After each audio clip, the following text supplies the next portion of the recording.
Hey man, what's going on? Not a whole lot. How's your weekend going?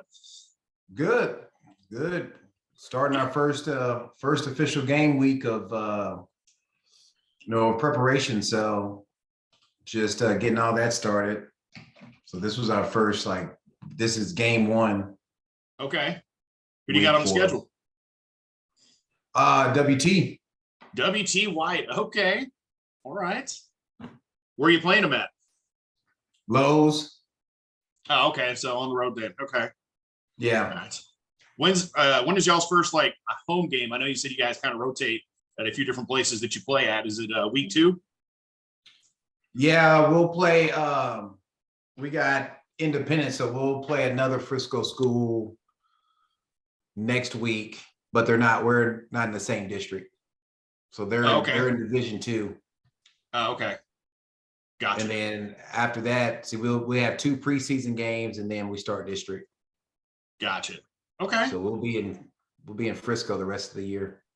Nice. All right. Well, I'll have to check out one of these coming up. What is it? I can't believe it's already the end of August. It's this summer has just flown by. So I'm sure it's even. I mean, because you guys started school week ago, 2 weeks ago? Week and a half. We started August 10th. Okay. All right. Yeah, I've never asked you this before, but obviously I'm sure you're a teacher of some kind. What do you teach, Hicks? World geography. World Freshman. geography. Okay. All right. So are you actually like I say real teacher, like jokingly, because I literally just saw something this morning. I think it was like a Sports Center's Instagram where the guy, it was a coach and he had like his laptop and he's like, don't bother me. Don't ask me any questions. Mm-hmm. And a funny thing about it, he's like, yeah, I'm here to teach you world geography. Yeah, exactly. Yeah, the geography. He said, yeah, he's like, Nice. I'm looking at Huddle, so y'all do it yourself. Yeah, I saw that thing. It's pretty funny. Right. Nice. Okay, well, we got to jump right into it. Okay. Ewers is named the starter. Your thoughts, reactions to that? Without really having a lot of inside information on, what all went into the process of choosing it. I think, in my opinion, it was kind of one of those things. It was Card's job to lose. They tried to give it to him last year, and he just, he wasn't consistent enough. Even though, knowing that he was a freshman, and then he had spring and, and fall camp. And so, kind of like what I'm thinking is it might be kind of similar to the way that they worked last year, kind of a 2 quarterback system, kind of go with who's hot. And if you're not hot, then, we're bringing in the next guy. I don't think it's going to be an end all be all, regardless if things are great or they're terrible, we're 100% all in with Ewers. I feel like it's going to be a deal where if you're not playing well, you're going to be benched. We're going to bring in the next guy, and if he goes in and does well and takes care of his business, then we're going to get that next guy will probably be the starter. So I thought it might have been Card. I kind of heard some things that Card kind of was more of the players' choice. But you got to perform, and so it'd be interesting to see how how week one goes, especially how the Alabama game goes, to see who can handle that pressure and put us in good situations to be successful. So we'll see. Right? Yeah. I mean, I try to look at it from the glass half full perspective. So obviously, week one, you hate to assume, but you got to think that's a win. But there's so many pieces to this puzzle that Alabama is not. I mean, of course, you're coaching, you're a player, they're not going to show everything. There's going to be things that they're going to try to keep you conservative and whatnot. But with, Bijan and Ewers and Worthy, and then even some of the young guys, the receivers, now that Nair got hurt, unfortunately, you're going to, see if they can make some noise, make some things happen. I mean, the offensive line is going to be the biggest issue, obviously. I thought I saw maybe 2 true freshmen are probably going to start, like left tackle and maybe right guard. That makes me a little nervous. I mean, you tell me. You're the defensive coordinator. If you're going up against a guy, quarterbacks in week 2, you got 2 young guys starting on the line. How would you, if you're approaching that, what would you do to try to get to, rattle that quarterback? Well, the first thing is, you got to play within yourself, within who you are. And, and you're going to want to, not go outside of your norm, and the biggest thing that we always try to focus on is know your personnel, know Right. who you have on the field, know who can do what and what they excel in and what they don't excel in, and put them in positions to be successful. So if I have the personnel to do the things that I want, of course, what you would think Alabama, what you've seen them over the years be able to do, I would suspect it's going to be, mixing up coverages, between man and zone. I know they're a big, is it cover 7? I think is what they call it. Cover 7. I've never heard of that. I think it's cover 7 is what Alabama, or cover 9, whatever it is. It's some coverage they run.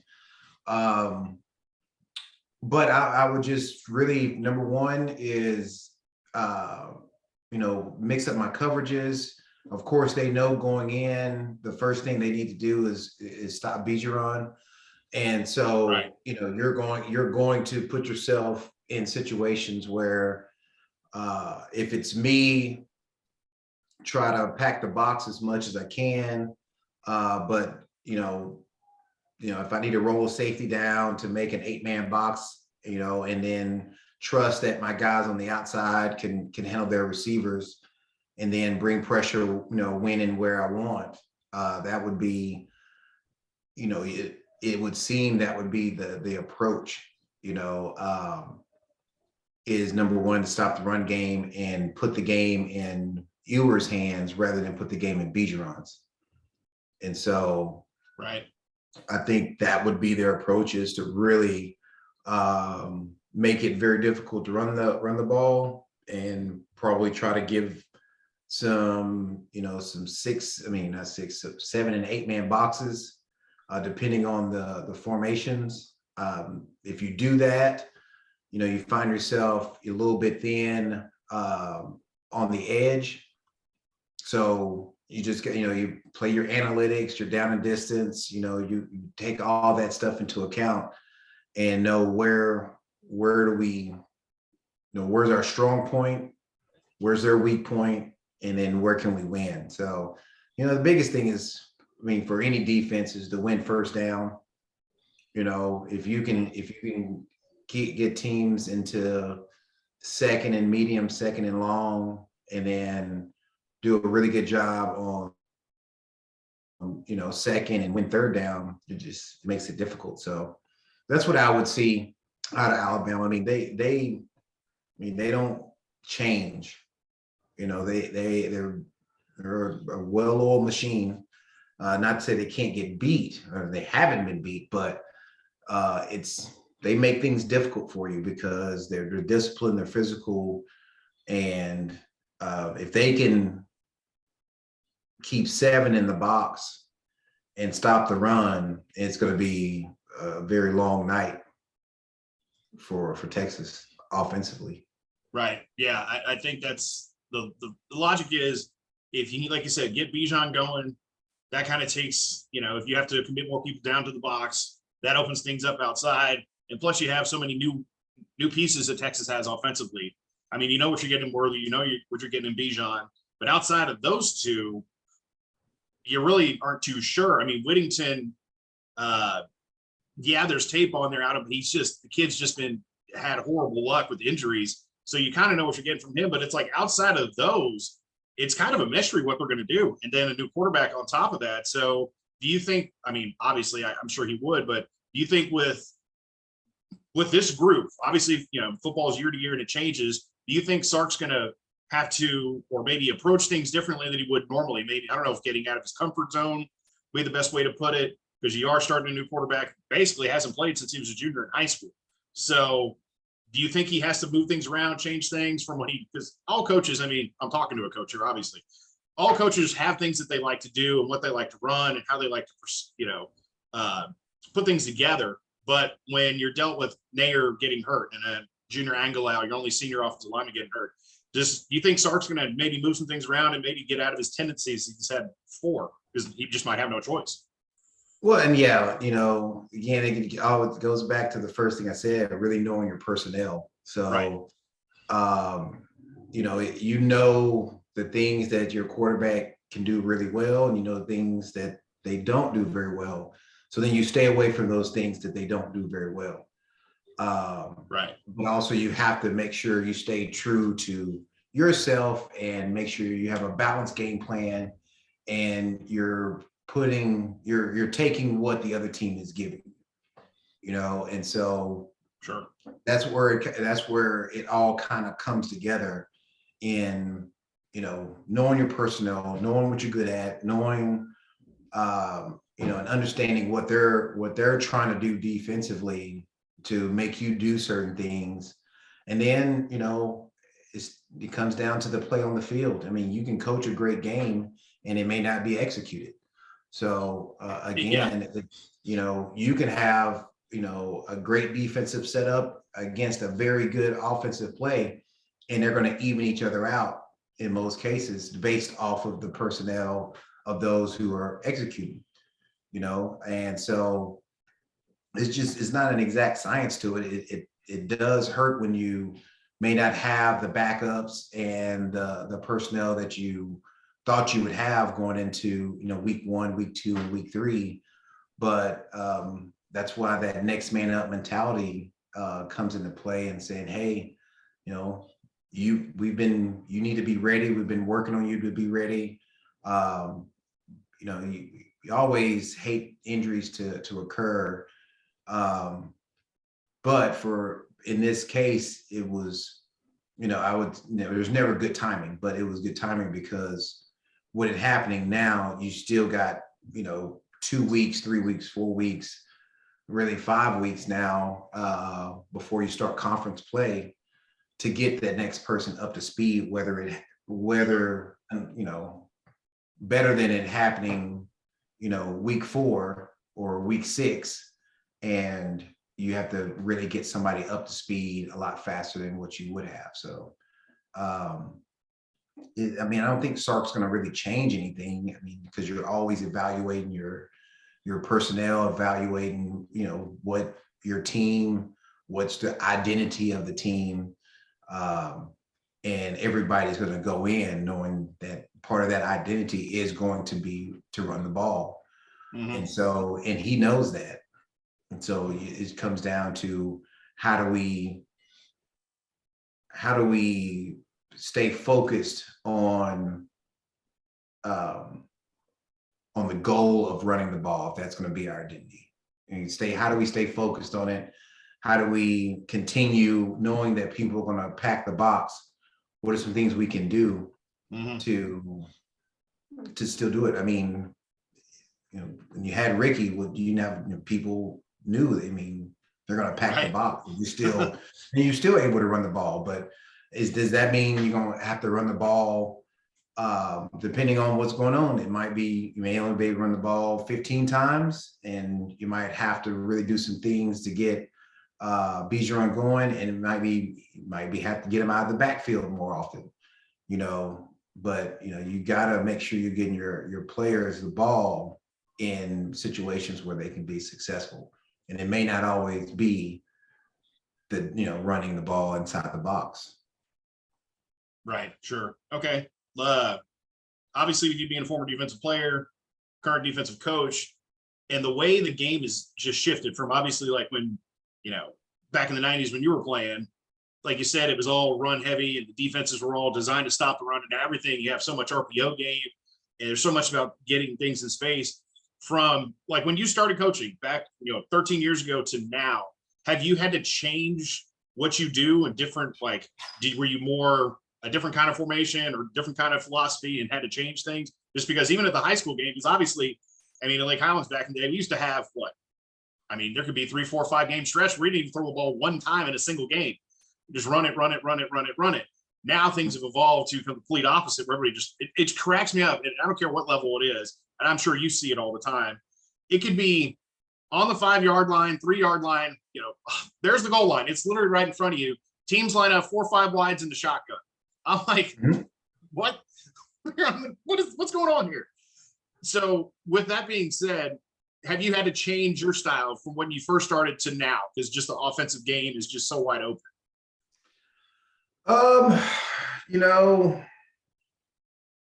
I think overall the evolution of,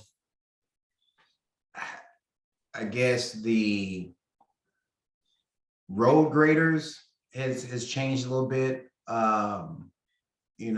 Before you just wanted defensive linemen that were just big and just ate up gaps and just made things, very difficult inside.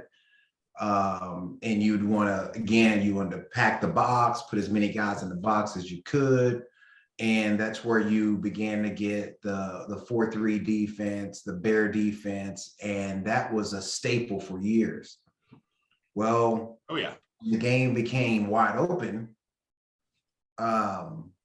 Teams started going back to the 3-4. You start seeing more of the 3-4.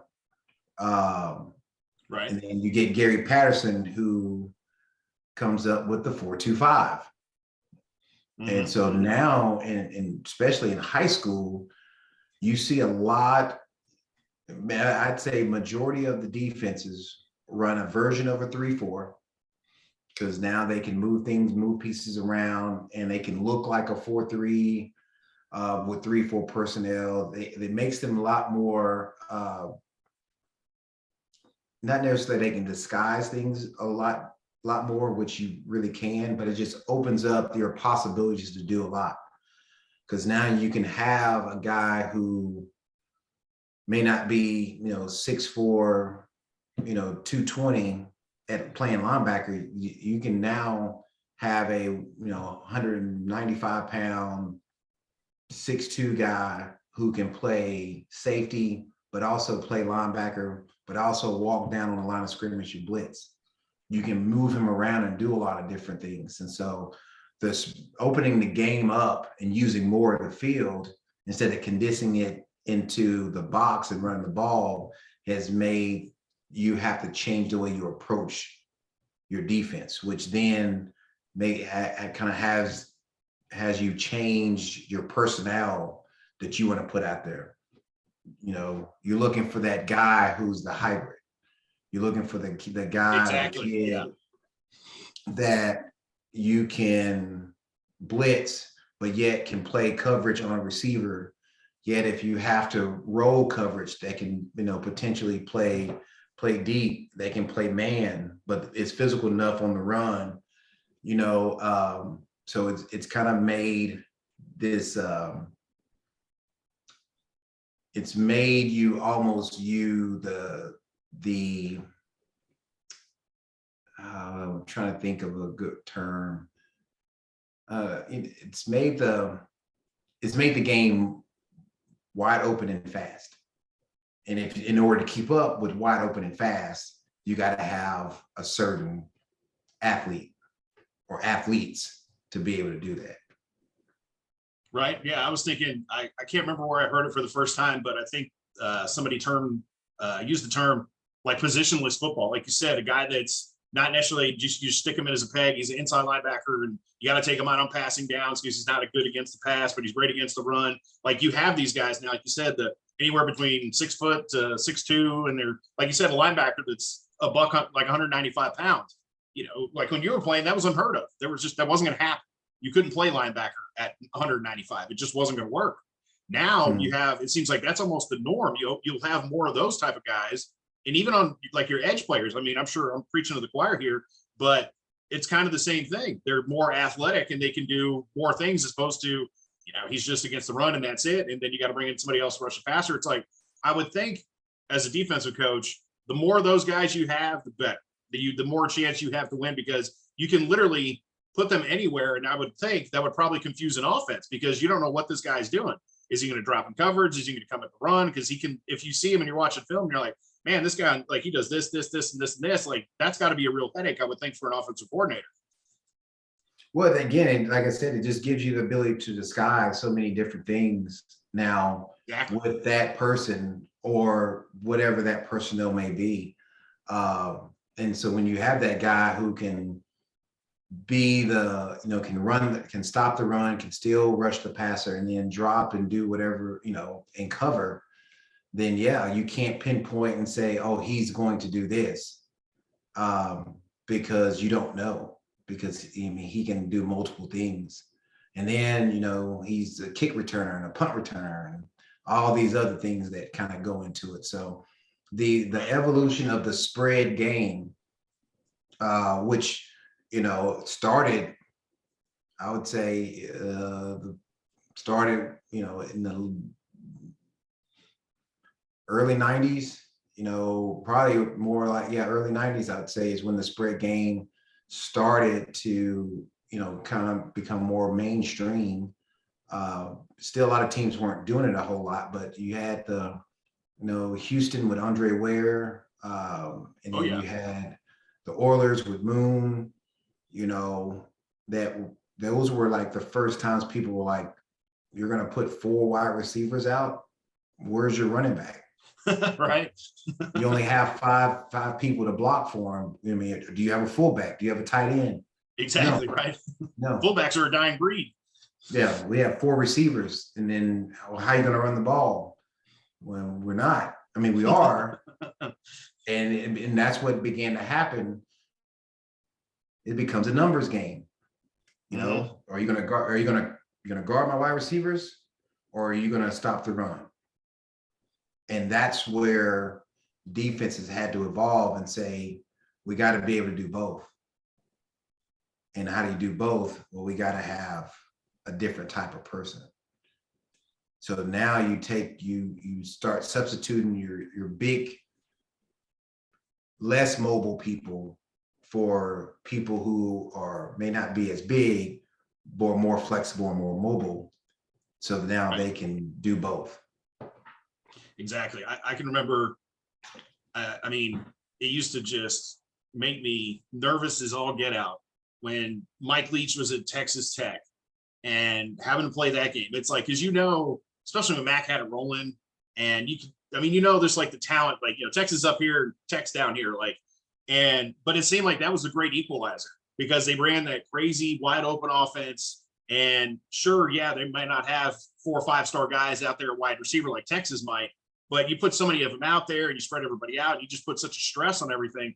I got to think that kind of style probably made a lot of defensive coaches get fired throughout the years just because they couldn't handle it. They didn't know how to adjust. I mean, it was. I mean, a lot of when they, with the RPO that added into it, it just was another wrinkle in the game of football that it took some coordinators a while to figure out how do we combat this, but it catches up. It eventually, there's a lot of bright football minds out there, and so eventually they come up with something. So right. But no, like when it starts, it is difficult because you have to completely change your mindset. Sure. Have you ever had a game where you were coaching or even playing, for as a matter of fact, where you worked on everything all week in practice, and then the game starts and you're just like, this isn't working? Like, you ever literally just had the game plan and like the proverbial throw it in the garbage can? We're like, we're going back to base. We're going doing this because this, like, for whatever reason, it's just not going to work. Mm-hmm. Yeah, I mean, that's happened a lot of times where you go into the week and you're like, okay, here's the game plan, this, and then you get out there and you're just like, oh my gosh, we can't do this. I mean, what we thought we could do, and sometimes it's what we thought we could do, we can't do. It could be their personnel executes it just so much better than what we can cover or what we can stop. So there's a lot of different things that go into, okay, this is not working. How do we fix this? And sometimes it's, all right, we need to change our front. We need to do this. We need to, when we see, this is our adjustment. So it's fluid. is just fluid. It's ever changing. Right. It has to be. Yeah. Especially like you said, if it's, they're going up and down the field and you're just looking at the coaches going, okay, like this, we got to stop. This ain't going to work. They're going to, we're going to be down by 50 by halftime if we don't change something here. So yeah, have you ever had something like that happen and then you change it and then like you were able to stop them and shut the other team down and like just flip everything? Yeah. I mean, there has been some occasions where going into it, we weren't executing very well. They were executing very well. And what we thought we would be able to do, we weren't able to do. So then we had to go back and say, okay, what can we do? What's our best fix with the people that we have? And let's just roll with that and see what happens. Right.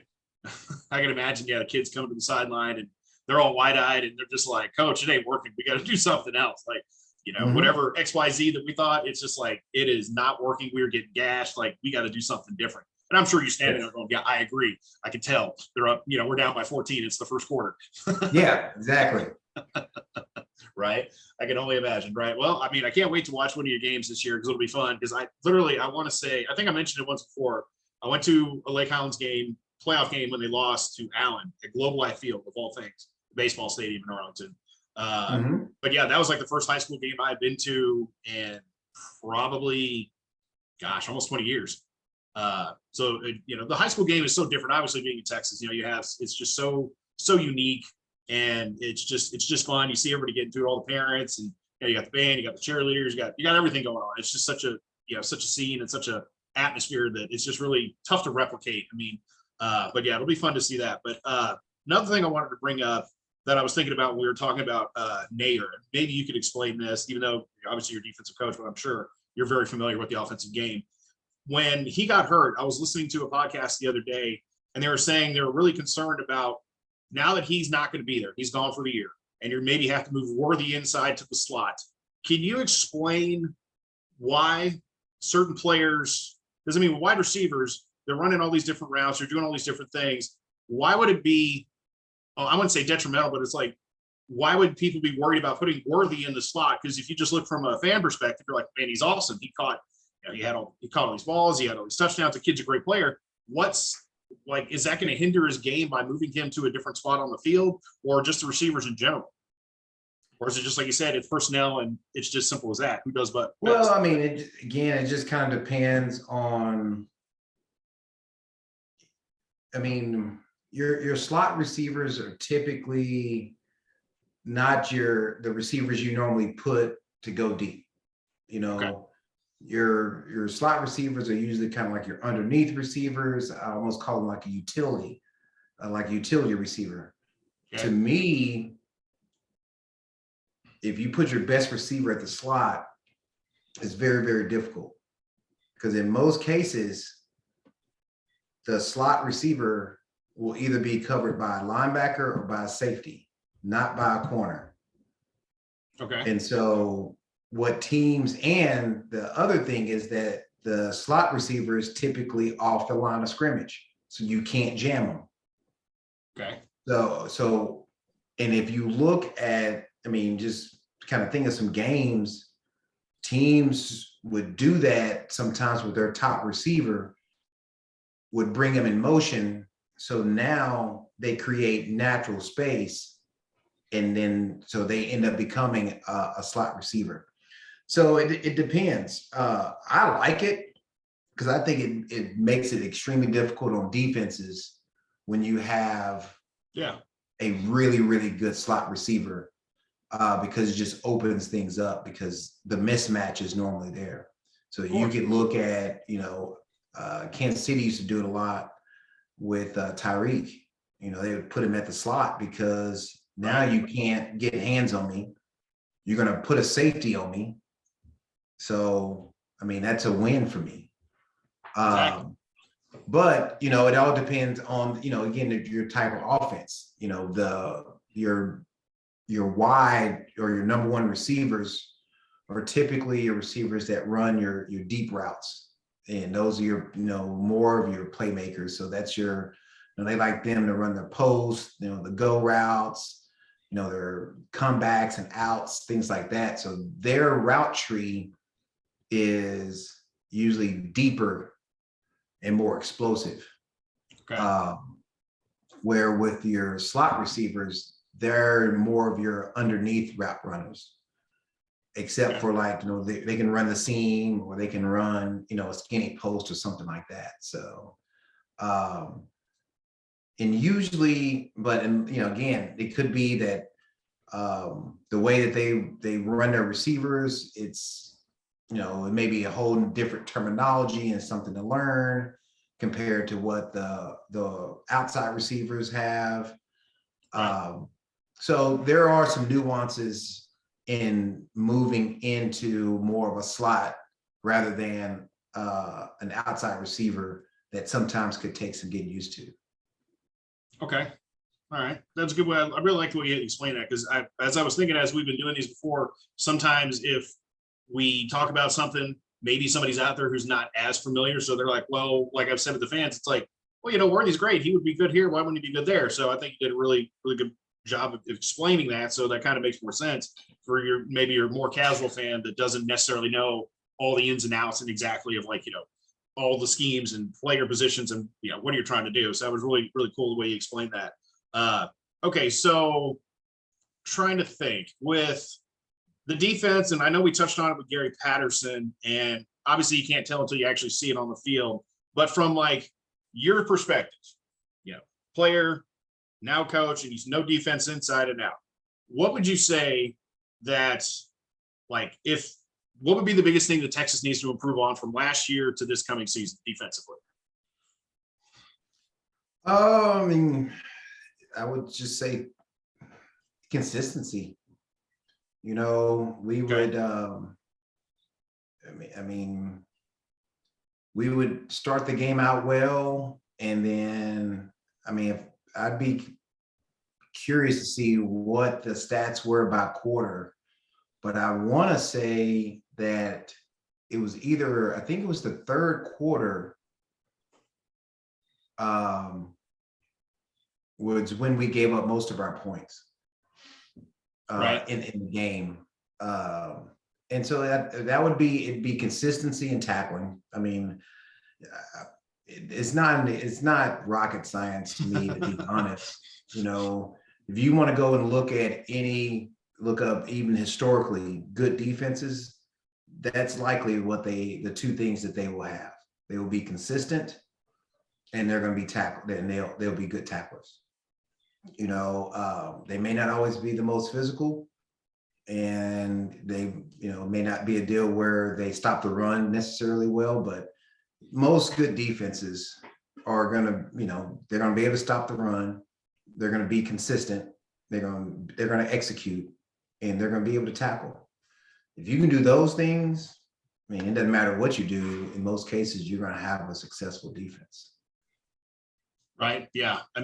Those second halves of games last year were they were painful to watch defensively. It just seemed like consistency wasn't there. The effort wasn't there. And it's just like, what happens from one half to the next half for things to just come off the track so bad.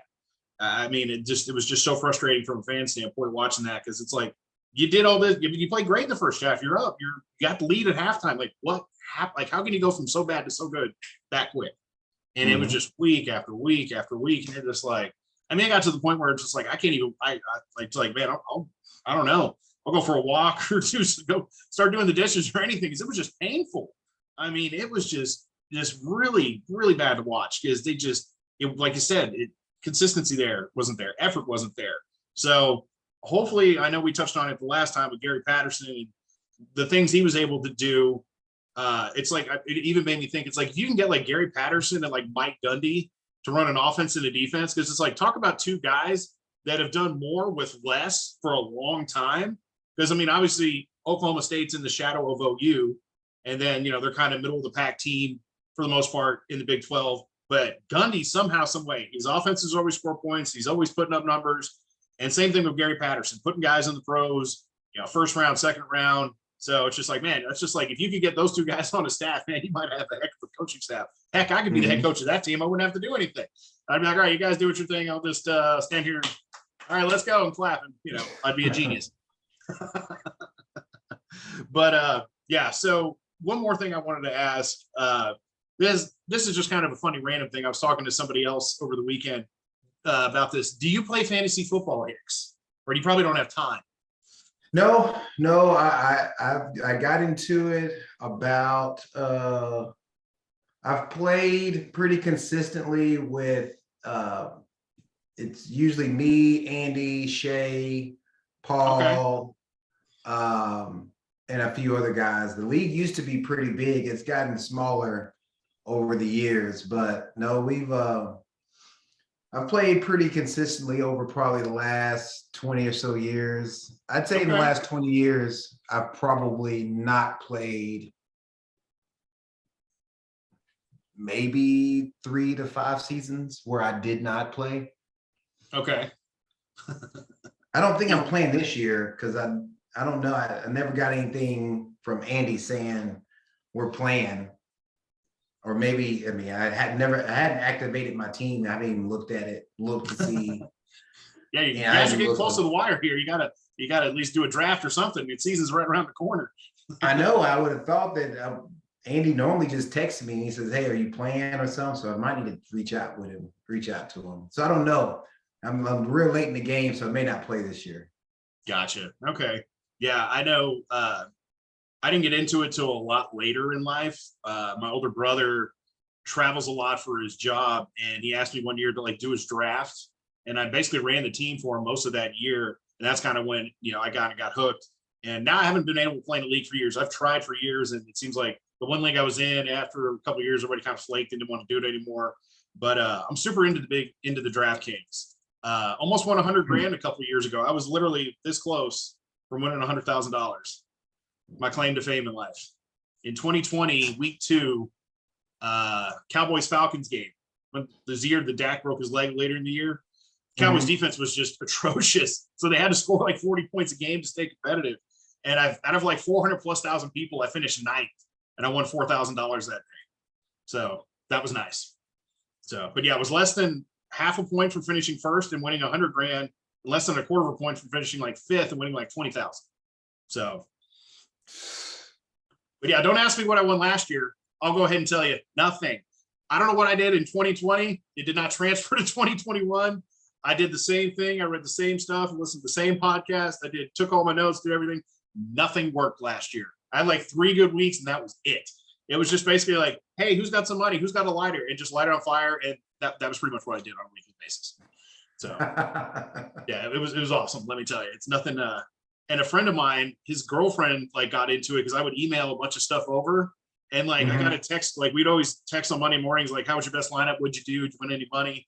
And he's like, oh yeah, Lauren won $600 Sunday. And I'm like, you gotta be kidding me, really? I was so mad. I'm like, because when I was hanging out with them a few weeks ago, she's like, yeah, I just kind of randomly put it together and it just worked. I'm like, so sometimes mad. that's what it is. Sometimes it's just the way it works. Right? I mean, I was so mad. So upset. I was like, I put too much time and effort into this for it to not work. Yeah. I don't have kids, don't have a girlfriend. I got way too much time. And it's I put too much effort into this to win nothing. It was just, it was really, at some points I was just I don't know if I could do the same. Between the Cowboys losing, well, they were good in the beginning of the year. It seems like what they always do. They tail off the further the season goes. And the Texans and all the issues they had. It's this is the one thing I need to work. I can have no control over the other two. But if I can make this work, okay, at least it'll salvage my weekend somewhat. And then that was just mainly going down the crapper as well. So, but yeah, do you have any good stories about a trade you should have made or something that, because I got plenty of those. I could talk on here for another 2 hours about all the frustrations I've had. But I'll just go ahead. Before you answer that, I'll just tell you one real quick. The year Todd Gurley was a rookie was 2015. I got a trade offer from somebody that was going to give me Gurley, I don't know, somebody else. I had Gronk, and he was still really good then, and Arian Foster. And they just wanted to do a straight-up trade for these two. I'm like, Gurley hasn't even played. I'm like, F you, I'm not making this trade, whatever. I don't make the trade. Gurley goes on that run at the end of the year for the last 4 or 5 games. We ran for 150 yards a game. I was like, awesome. Sweet. Couldn't have used that in any way, shape, or form. But yeah, that's probably the one that hurts the most when I could have had Todd Gurley at the end of the year. Probably wouldn't have won my league anyway, but I wouldn't have finished dead last. I know that. Yeah, bringing up the rear. No tattoos, nothing crazy. I'm not doing any of that, but for losing. But yeah. Do you have anything like that that still haunts you to this day? Because I'm not bitter. Really, the only thing that really haunts me was I had it was the year Randy Moss was with the Patriots, and I had Randy Moss and Tom Brady. Oh. And I can't remember who my running back was. And so, I mean, I think I either came in first or second in the regular season. Like I had my first round bye, which, you know, I would have won because they put up some crazy numbers. And then of course, the second game, or it would have been my first playoff game, I still won. So now I'm in the quarterfinals. So if I win this, I'm in the semis and I'm solid. I've been putting up crazy points. It snows in New England that game. Okay. And Brady and Moss like total 20 points total. Where I was getting, 35, 40 points a game just from Brady, and another, 20 from Moss. So I went from those two guys averaging 60 to 70 points a game to, I think Brady had like 10 points, and I think Moss maybe had, 2 to 5 points because they didn't throw the ball. And I ended up losing. Best team I've ever had. Yeah. I mean, it'll drive you crazy. It really will. It will. I mean, I have had, games where I want to say, oh God, some random receiver for the then Redskins, now Commanders. It was some kid that went to TCU. He was like their, I don't know, number 3 wide receiver or something. I don't even remember his name. But all I remember is like I was in a contest on DraftKings where if you finished in the top 3, you win like $200. And I was like first going into like Monday night. And then, the further the game goes, then I slipped to second. I'm like, okay, I still got a little bit of a cushion. And then people keep moving up. And I'm like, then I'm at third. And I'm like, it's just neck and neck. Kirk Cousins was a quarterback for Washington then. Every single time, if this receiver lined up to the left, he would never look. He would just drop back, look to the right, throw it to the right. And no matter where this dude lined up, he would never throw him the ball. It's like, all I need this dude to do is catch like one ball for 4 yards and I'm fine. Yeah. Couldn't do it. Curse that guy's name so much. Hopefully I've just blocked it mentally because I was so angry. I mean, it's just like, and the guys that you like, teams that you don't like not a pack, obviously being a Cowboys fan, I hate Aaron Rodgers with every ounce of my being. And even the Giants, same division, hate the Giants as well. But like those two never fails. If OBJ, when he was still with the Giants, and Aaron Rodgers, every time I play those guys, nothing, absolutely nothing. Every time. Go play Rodgers next week, him and Devontae Adams, probably 4 touchdowns, 350 yards. OBJ back then, he might go off, but never, ever fails. And it's just like, you hate these guys to begin with because they're on a team you don't like, and then you finally play them, and then they don't do anything for you. So it's just like, really? It's beyond frustrating. I know, I need to get some more hobbies. I know. I need to broaden my horizons here, obviously. But yeah, so, and you said you guys have a game Friday night against WT White, right? Yeah. Okay. I don't know. I mean, maybe I can swing on out there. I don't think it's too far. It's not that close, but it's not that far either. Further for you guys, obviously. You're further north than I am. Obviously, you guys are Frisco. Yeah. But yeah, man, you gotta like shoot me a text of y'all's schedule or something. Especially when you guys play indoors. That'd be nice. Yeah, go to like the Ford Center again. I went there last year. Yeah, when we play in the Ford Center, I'll hook you up. I'll let you know. I'll go look at the schedule and let you know. Right. Yeah. And then maybe I don't know. Do they give sideline passes for high school games? I'm just kidding. They do. They have to come from the head coach. Yeah. You don't need me down there. That's better off. I don't need to embarrass myself or anybody else out there for sure. But yeah, man, I really appreciate you. I know you've been busy and obviously with school and everything, and I appreciate taking the time to find time to do this. And even though it's it's almost 6, a little after 6 now. But yeah, if we can keep doing this and keep making it work, Hicks, I'll definitely I'll find. I don't need to find the time. You got to find the time. You're the busier man than I am, so I can make it work. So yeah, as long as we can keep making our schedules and making it happen, we'll keep it going for sure. Okay, man. Sounds good. All right, Hicks, appreciate it, man. Thank you so much. All right, man. Have a great week. All right.